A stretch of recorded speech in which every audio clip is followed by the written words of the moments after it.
The ground is shifting in West Africa, and this time it's not Paris or Washington calling the shots. It's Ouagadougou, when Burkina Faso announced a $400 million oil deal that bypassed the usual Western gatekeepers. The geopolitical pulse of the entire region jumped, and for good reason. This deal isn't just about fuel, it's a statement, a declaration that a new generation of African leadership, embodied by Ibrahim Traoré, is carving out its own orbit and refusing to ask anyone for permission. Now here's what makes this moment so electrifying. For decades, energy has been one of the biggest levers used to keep African nations in line. Control the pipelines, control the refineries, control the imports, and you control the politics. This is neo-colonialism 101. But Burkina Faso, a landlocked nation with a long history of foreign interference and economic pressure, has flipped the script. This oil deal signals that the country is no longer content with the old dependency model. They've chosen partners who respect mutual benefit instead of dictating terms. And that's exactly why France and Israel are suddenly paying attention. Let's be real, neither of these states is losing sleep over Burkina Faso alone. They're watching the pattern. Mali breaks away. Niger says, enough. Now Burkina Faso reinforces that same wave with a high-stakes energy agreement that strengthens its economic backbone while insulating itself from foreign pressure. That's a nightmare scenario for any power that's used to calling the shots in the Sahel.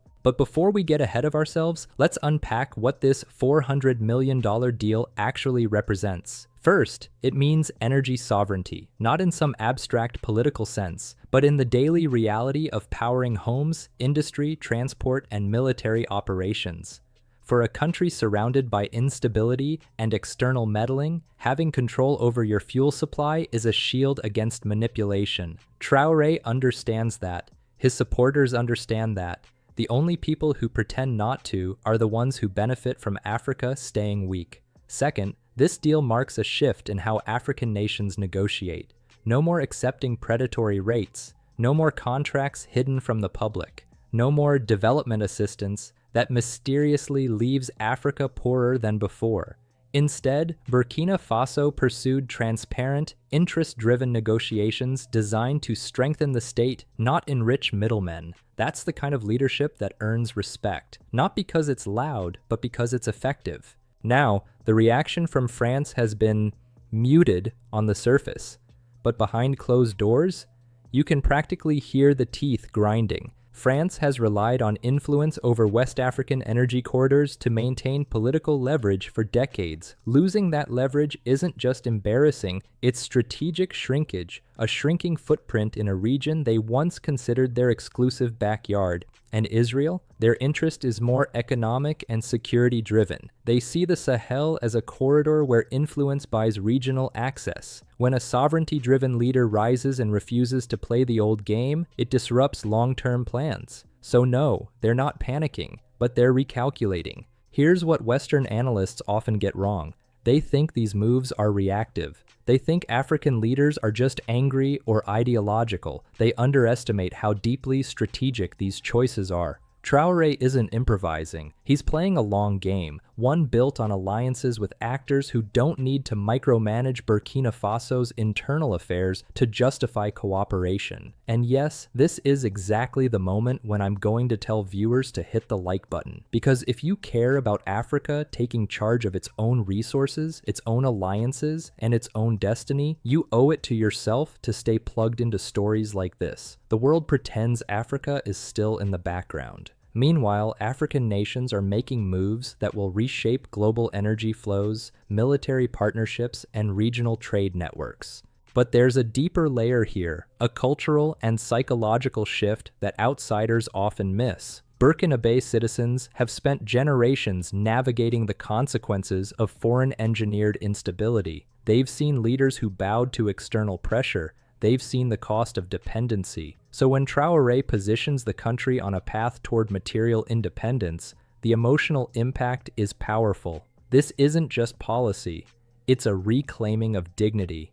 And dignity is dangerous to the people who profit from your despair.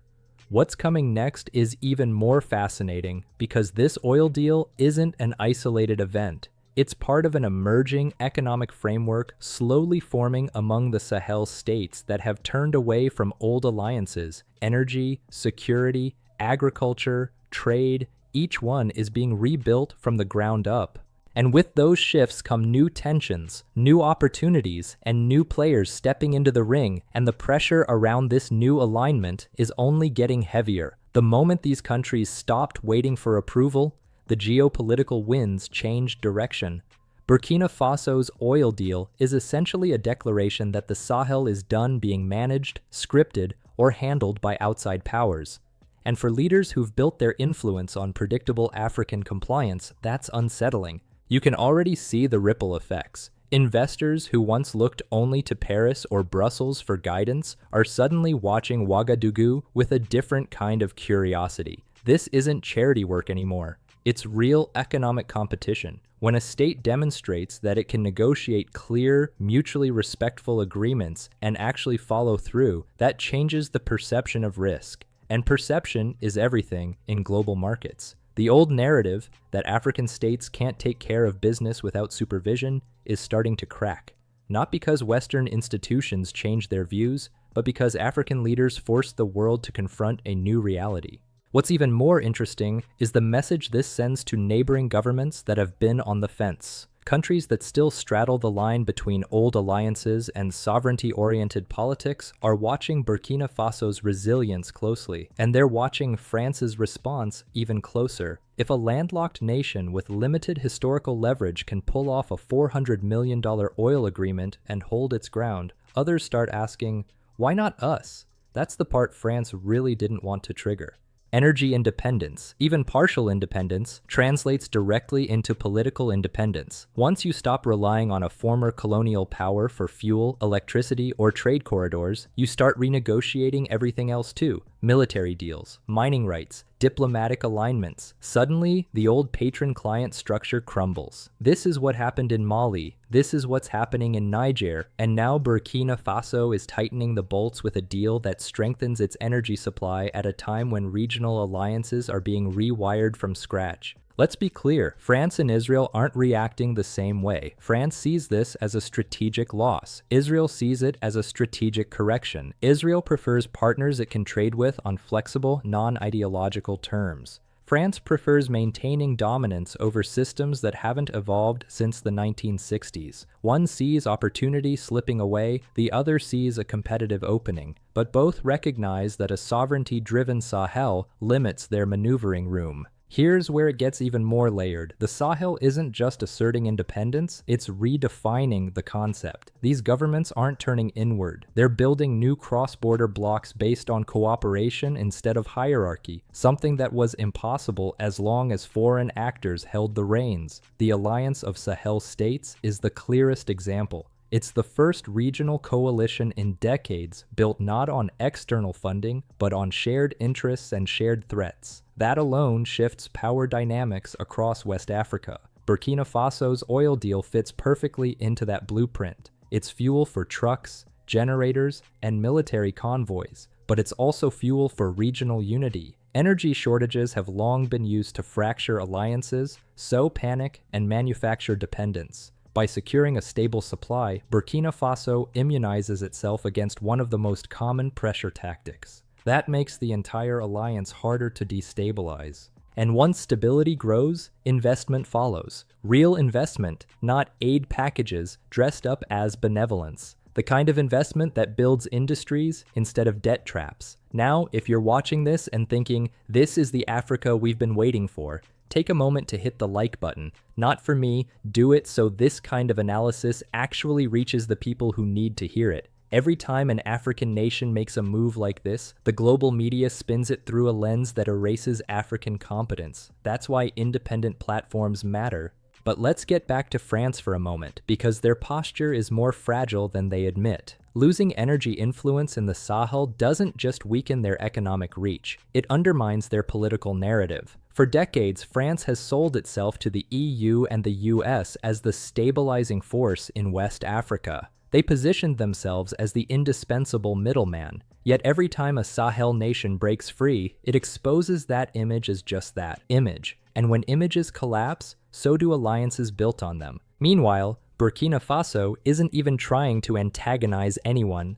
That's the part Western commentators always get wrong. They interpret sovereignty as hostility, independence as aggression, but from an African perspective, this is simply normal leadership, providing for your people, protecting your economy, and keeping foreign interests at arm's length. What used to be painted as radical is becoming the baseline for modern governance across the region. And this is where the story takes an even more intriguing turn, because energy independence is only the first step. Once the state feels secure enough to resist external pressure, it can begin addressing the internal economic weaknesses that foreign dependency kept frozen in place. Agriculture, manufacturing, infrastructure, these are the next battlefields. And with a fuel supply that can't be easily weaponized against them, the government suddenly has breathing room to plan long-term. That's the part nobody wants to talk about publicly. Long-term planning is the real threat to neo-colonial influence. You can't manipulate a country that's thinking 10 years ahead. You can only manipulate one that's struggling to make it to Friday. The question now is how far Burkina Faso is willing to push this new momentum and how far its new partners are willing to go in backing that vision. And that's where the stakes rise. Because once a state starts building real leverage, the international arena stops acting polite. Partners become competitors, competitors become critics, and critics suddenly start caring very loudly about democracy, stability, and human rights, terms that mysteriously never surface when compliant leaders hand over resources without asking questions. The real test for Burkina Faso isn't whether it can sign a $400 million oil agreement. It's whether it can protect the political space needed to turn economic autonomy into lasting structural power. Traoré's administration understands that. That's why you've seen such a heavy emphasis on tightening borders, improving internal security, and reorganizing the economy around national priorities instead of external expectations. These moves aren't random. They create the conditions for the oil deal to actually matter. Fuel alone won't transform the country. Fuel plus a leadership class that refuses to be intimidated. That's where transformation begins. And that's exactly what unsettles former power brokers. They're used to African states negotiating from desperation, not strength. But desperation has been replaced with clarity. That clarity is spreading across the region. Mali isn't looking over its shoulder anymore. Niger is rebuilding its military and rewriting its foreign policy. Now Burkina Faso is reinforcing the same trajectory with a deal that strengthens its hand without compromising its principles. What makes this moment especially powerful is that it's driven by people, not just policy makers. Burkinabe citizens are watching their country make choices aligned with their values: sovereignty, dignity, and self-reliance. This is why the public support for Traoré feels different from what you see in typical political cycles. It isn't passive, it isn't transactional, it's rooted in a shared understanding of what the country has endured and what it refuses to endure again. And that communal clarity creates a political climate where foreign pressure simply doesn't land the way it used to. You can't scare a population that's already lived through the worst. You can't bribe a nation that's tired of being patronized. And you can't undermine a leader whose legitimacy comes from refusing the usual compromises. Now, let's address the elephant in the room, the Western prediction that these sovereignty movements will eventually collapse under their own weight.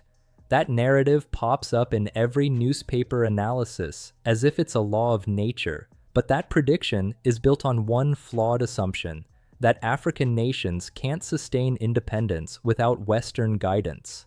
That assumption collapses the moment African states build new alliances that don't require submission, only cooperation. The oil deal exposes that flaw. It shows a pathway where African nations engage globally without being controlled. That's not chaos, that's maturity. And it forces France and Israel, along with every other influential actor, to rethink how they relate to the region. Influence built on fear no longer works. Influence built on superiority no longer flies. Influence built on resource extraction is no longer tolerated. The Sahel is demanding respect through action, not slogans. Here's the twist many outside analysts don't see coming. This shift is creating a brand new geopolitical identity for the region. Instead of being defined by instability, the Sahel is becoming defined by resistance, reconstruction, and regional solidarity. That's a far more compelling narrative than anything the so-called international community has tried to impose. Burkina Faso's deal is a piece of that identity. It doesn't solve every problem, but it breaks a barrier that once felt immovable. It tells future generations that the country didn't accept the role it was assigned, that it carved out its own. What happens when a state secures energy independence, strengthens regional alliances,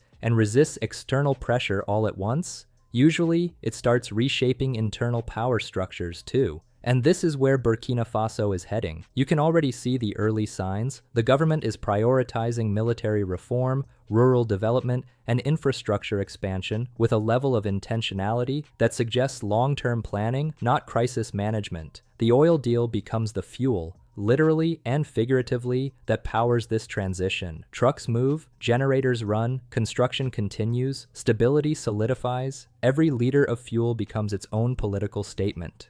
And while France and Israel are recalibrating, other global players are quietly stepping forward. Countries that prefer equal partnerships over control, nations with no historical baggage in the Sahel, see opportunity here. They see a rising corridor of African states united by sovereignty rather than subordination. That's the type of environment where fresh investment thrives. But none of this comes without challenges. The more Burkina Faso grows, the more its success threatens entrenched interests. Economic independence undermines the industries built around African dependency. Political unity across the Sahel undermines the foreign actors who relied on division to maintain leverage. And a confident population undermines every narrative that portrays Africans as helpless. This is why the next phase of the story is so important. The oil deal is the spark, but the fire it lights depends on what the state builds next. And make no mistake, the world is watching. Some looking for ways to collaborate, others looking for ways to contain, everyone recalculating their playbook. Because once a nation proves it can stand on its own feet,